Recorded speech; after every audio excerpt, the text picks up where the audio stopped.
The construction team will weave 1.3 miles of new stream channel through the meadow. These meadows act like big sponges. During the rainy season, they absorb water. During the dry summer season, that water is slowly released into the creek, providing a really good source of cold, clean water that helps improve fish habitat. Twists and turns create pools for fish, and regular flooding helps support streamside trees and shrubs. Over time, the restored creek, complete with its abundant fish habitat, newly created wetlands, and lush meadow will slowly take shape. In phase 1, 2009, what we're focused on is basically digging the channel, adding water to it, and then planting it. And we're really trying to set up the basic structure of the new channel. Then we'll come back a couple years later and finish the job by redirecting the creek into the new channel and allowing that new channel to flow.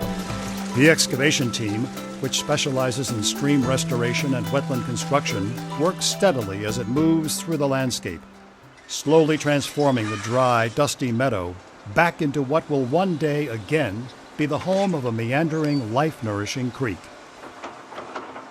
Restoration of this scale definitely carries with it some inherent impacts, and so we've just been working really closely with our restoration partners and with the crews that are out on the ground making the project happen to ensure that we protect those resources, and they're just doing an incredible job. Guiding the construction, Paul Powers with the Forest Service assembles whole trees of all shapes and sizes into natural-looking log jams. These are just providing the structure to keep it in place for a while until that riparian community can develop, and then let it be a dynamic system after that. The logs serve as the backbone of the creek, providing erosion control and fish habitat. As the days pass, the new creek channel slowly begins to take shape. Over the course of 8 weeks, the construction team moves more than 30,000 cubic yards of soil and 600 whole trees as it crafts Wheychus Creek's new course through Camp Polk Meadow.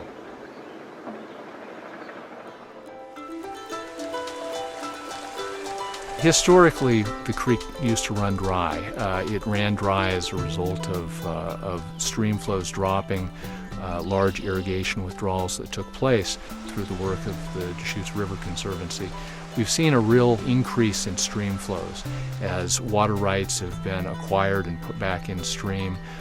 Water has been leased from landowners who don't need those waters. It's been a critical part of this reintroduction and the restoration of this watershed.